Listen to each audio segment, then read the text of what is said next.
Bible சொல்லுது யோபு 42:6 நான் என்னை அருவருத்து தூளிலும் சாம்பலிலும் இருந்து மனஸ்தாபப்பட்டேன். யோபு சாம்பல்லிய படுத்துட்டார். ஆண்டவருக்கு முன்பதாக தன் சூழ்நிலைகள் மாறுகிற வரையிலும் யோபு அந்த சாம்பலை விட்டு எழுந்திருக்கவே இல்லை. அப்படிதான் பைபிள் சொல்லுது.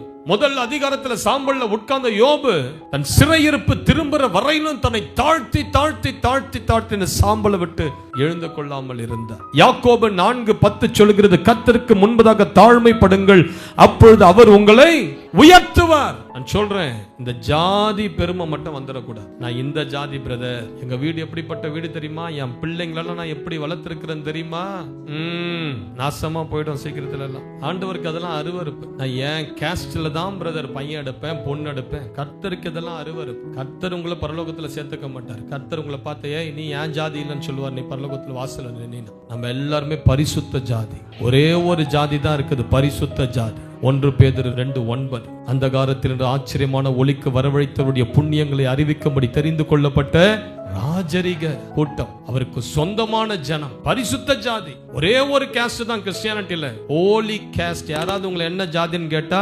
HCன்னு சொல்லுங்க. என்னன்னு சொல்லுவீங்க? HC அப்படின்னா என்னது? ஹோலி கேஸ்ட் பா. நான் சொல்றேன், தாழ்மைப்படுங்க, தேவன் சத்தியமா உங்களை ஆசீர்வதிப்பார்.